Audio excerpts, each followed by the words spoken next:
12월 25일 새벽 예배를 기도로 시작하겠습니다. 나의 힘이 되신 여호와여, 내가 주를 사랑하나이다. 이 새벽 주님 찬양하고 예배하오니 우리의 찬양과 예배를 받아 주시옵소서. 예수님의 이름으로 기도합니다. 아멘. 찬송가 115장 1절 2절을 찬양하겠습니다.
누가복음 1장 45절입니다. 주께서 하신 말씀이 반드시 이루어지리라고 믿은 그 여자에게 복이 있도다.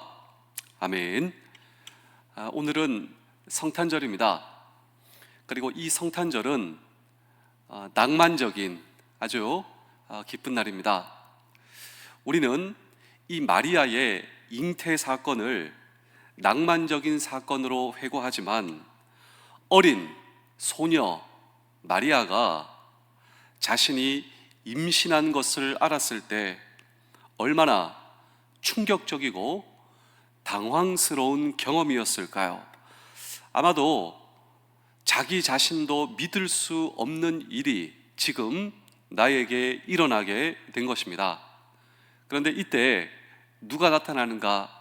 이때 바로 천사가 나타나 마리아에게 무엇이라고 하면 좋을까요? 그런데 천사가 마리아에게 이렇게 이야기합니다. 우리 누가복음 1장 36절입니다. 보라, 내 친족 엘리사벳도 늙어서 아들을 배었느니라.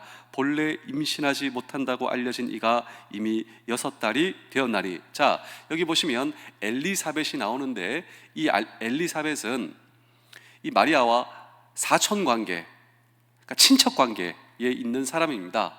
그런데 이 엘리사벳은 어떠한 사정이 있었느냐? 늙어서 임신을 포기했어요. 나이가 많이 들어서 임신을 할 수 없었다라고 하는 것이죠. 그런데 이 엘리사벳이 하나님의 능력으로 임신하게 되었다. 지금 천사가 이런 이야기를 하고 있는 것입니다. 그러니까 이런 얘기입니다. 임신할 수 없었지만, 그래서 포기한 여인이지만 하나님의 능력으로 임신할 수 있었지 않느냐? 마리아, 너 알고 있지? 그런데 그 동일한 하나님의 능력이 너에게 임한다면 너도 임신할 수 있지 않겠는가? 이러한 천사의 이야기입니다. 그런데 이 이야기를 듣고 이 메시지를 받고 마리아는 누구를 가장 먼저 보고 싶었을까요? 그러니까 엘리사벳입니다. 친척 엘리사벳. 그래서 마리아가 이 엘리사벳을 만나러 가는 것입니다. 한번 생각해 보십시오. 늙어서 임신을 포기했던 여인, 그러나 하나님의 능력으로 임신했던 여인, 그리고 여러분 이 마리아 어린 소녀, 근데 하나님의 능력으로 임신한 마리아, 이 두 여인의 만남이 바로 오늘 이 성경 본문의 배경이다 라고 하는 것입니다. 우리는 이 두 여인의 만남을 통하여 우리 하나님께서 왜 마리아라고 하는 여인을 쓰셨는가라고 하는 질문을 오늘도 우리는 이 성경 본문 속에 던지고, 근데 마리아만 쓰시는 것이 아닙니다. 그 동일하신 하나님께서 오늘 저와 여러분들을 쓰시는 이유, 이것은 도대체 무엇인가라고 하는 질문도 오늘 우리는 이 성경 본문 속에 묻고 함께 주의 음성을 들을 때 첫 번째로 그것은 바로 축복의 통로로 저와 여러분들을 사용하시기 위함입니다. 엘리사벳, 이 마리아의 친척 엘리사벳은 기적적으로 임신한 여인입니다. 그런데 이 마리아의 임신도 더 특별한 이 기적의 능력이죠. 왜냐하면 성령으로 마리아는 잉태하였기 때문입니다. 그런데 이 성경을 보시면 마리아를 향한 일종의 예언의 말씀이 예고가 되는데, 우리 누가복음 1장 42절입니다. 큰 소리로 불러 이르되 여자 중에 내가 복이 있으며 내 태중의 아이도 복이 있도다. 자, 여기 보시면 강조된 단어가 나오는데, 그 강조된 단어, 이 마리아의 잉태 사건을 예고하며 그리고 예언하며 이 마리아에게 주신 말씀 가운데 강조된 단어, 그 단어는 바로 복입니다. 복. 쉽게 표현하자면 성경은 마리아를 축복의 통로로 사용할 것이다 라고 하는 이 예언의 말씀이 마리아에게 주어졌다라고 하는 것입니다. 마리아, 너는 축복의 통로가 될 것이다. 여러분, 사실 이 마리아의 잉태 사건은 사실 믿음의 조상 아브라함에게 주셨던 예언의 말씀의 성취였습니다. 도대체 이 아브라함과 마리아가 연결된다고? 마리아에게 주신 이 축복의 통로로서의 예언의 말씀이 원래 아브라함에게 주셨던 말씀이며, 그리고 이 모든 것은 아브라함에게 주셨던 이 말씀의 예언의 성취라고? 자, 하나님께서 아브라함에게 어떠한 말씀, 그 축복의 통로의 말씀을 주셨는가? 창세기 12장 2절에서 3절입니다. 내가 너로 큰 민족을 이루고 내게 복을 주어 내 이름을 창대하게 하리니 너는 복이 될지라. 너를 축복하는 자에게는 내가 복을 내리고 너를 저주하는 자에게는 내가 저주하리니 땅의 모든 족속이 너로 말미암아 복을 얻을 것이라 하신지라. 생각해 보십시오. 어떻게 모든 족속이 아브라함과 그 후손을 통해 복을 얻는 일이 실제로 가능하겠습니까? 바로 이 말씀의 실현이 마리아의 예수님의 잉태 사건입니다. 예수님의 사건입니다. 다시 말하면 예수 그리스도, 이 메시아의 탄생을 통해 온 인류가 그의 복음을 듣고 구원의 축복을 누리게 되었으며, 저와 여러분도 수혜자다.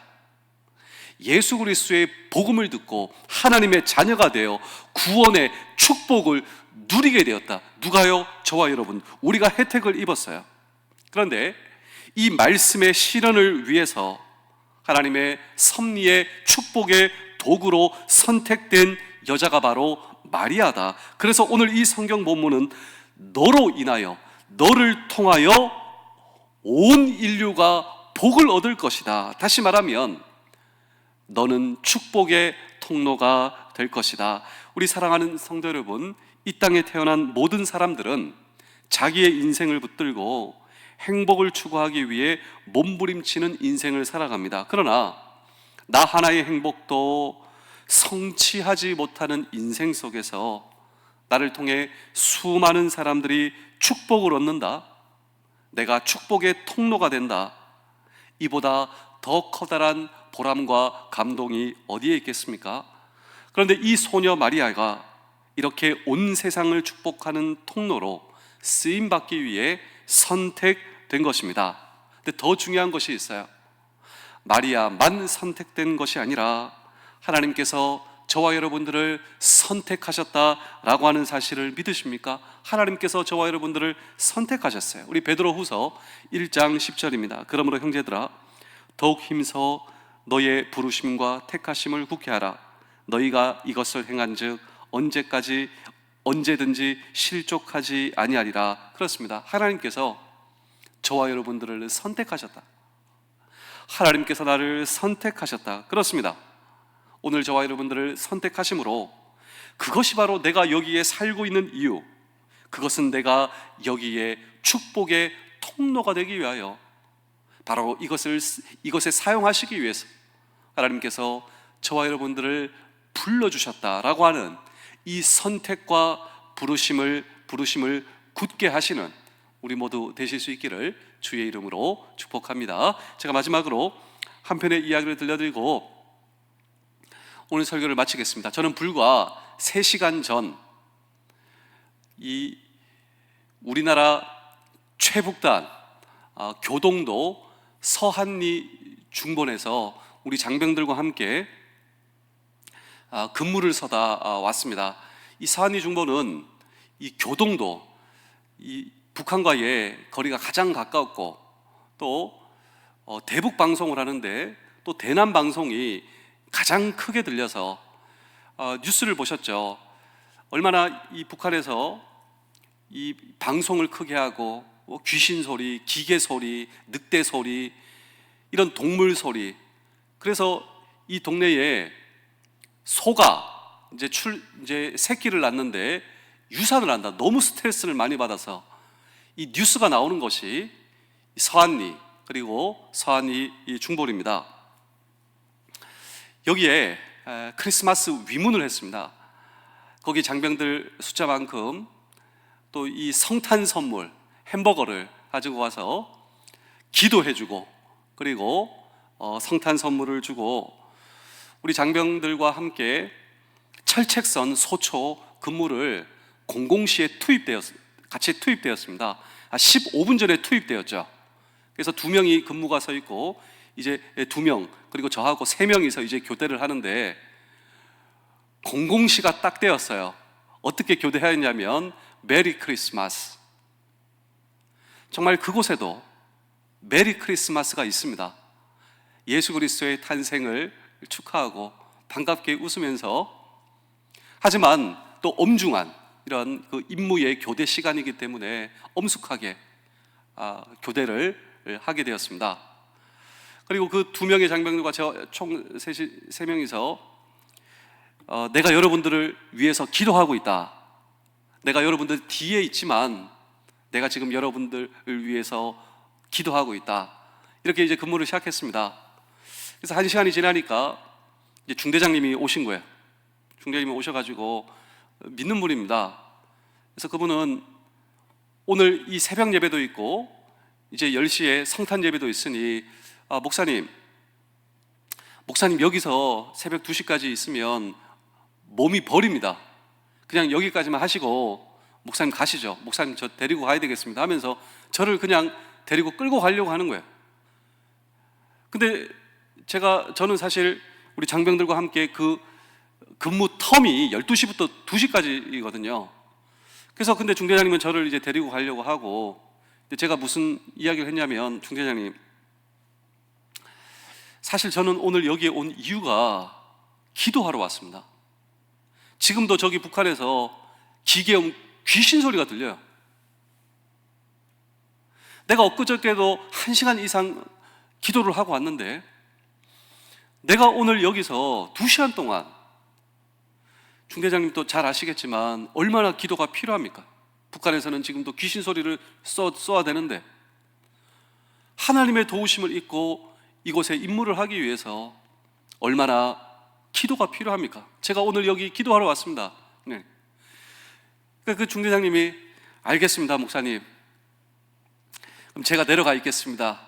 그래서 제가 이렇게 하는 거예요. 근데 그 2명의 장병들이 목사님 기도해 주셔서 감사합니다. 저한테 그 얘기를 하는 거예요. 그래서 저는 계속 저기 북한에 멀지 않습니다. 이 강 건너서 이 북한에 불빛이 있어요. 한 8개에서 10개. 거기서 이제 귀신 소리가 들려오는 거예요. 그 불빛을 보고 기도하는 것이죠. 또 우리 장병들 위해서, 부대를 위해서. 근무를 서는 한 장병이 저한테 얘기하는, 목사님 혹시 궁금하신 거 없으십니까? 왜 없을까? 제가 많죠. 그때부터 이제 궁금한 거 다 얘기하는 거예요. 얘기하고. 그리고 드디어 얘기를 했습니다. 혹시 종교가 있으십니까? 한 명은 해병대 들어와서 교육훈련단에서 그때 교회를 참가한 거예요. 한 명은 불교고. 제가 얘기를 했습니다. 오늘 성탄절인데, 성탄절이 무슨 날인 줄 아십니까? 예수님이 이 땅에 오신 날입니다. 그리고 예수님께서 이 땅에 오신 날 BC와 AD의 기준이 되었습니다. 그리고 예수님이 이 땅에 오심, 이 성탄절, 크리스마스가 여러분들의 주민등록에도 새겨져 있다라고 하는 사실을 알고 계십니까? 했더니 깜짝 놀라는 거예요. 목사님, 모르는데요? 여러분 주민등록 번호가 있죠. 무엇을 기점으로 해서 여러분들의 탄생이 주민등록증에 기록되었습니까? 예수님이 이 땅에 오심, 그것을 기점으로 해서 여러분들의 주민등록증이 생겼습니다. 정말 예수 그리스도께서 이 땅에 오시고 또 오늘 그분을 의지하여 기도하고, 그리고 하나님께서 임마누엘, 우리가 예수 그리스도를 믿을 때 하나님께서 우리와 함께 하시고, 그리고 그분을 믿고 신뢰할 때 그분께서 우리를 사용하여 주십니다라고 하는 복음의 메시지죠. 우리 사랑하는 성도 여러분, 장병 여러분, 군가족 여러분, 저와 여러분도 마찬가지입니다. 오늘 우리가 예수 그리스도를 믿고 의지할 때 아브라함에게 주셨던 그 축복이 나의 축복이 될 수 있다라고 하는 사실을 믿으시며, 오늘도 나를 불러주신 부대와 가정과 모든 삶의 터전에서 맞아, 나는 축복의 통로야, 하나님께서 그렇게 사용하기 위해서 나를 불러주셨어, 이 믿음 위에 굳건히 서시는 우리 모두 되실 수 있기를 주의 이름으로 축복합니다. 기도하겠습니다. 사랑의 주님, 오늘도 우리를 일깨워 주시고 남은 생에 축복의 통로가 될 수 있도록 우리를 사용하여 주시옵소서. 진정 내가 떠나간 그 자리에 축복을 남기고 떠나갈 수 있도록 내 인생이 누군가에게 예수 그리스도의 축복의 통로였다 기억될 수 있는 그런 인생 살도록 도와 주옵소서. 예수님의 이름으로 기도합니다. 아멘.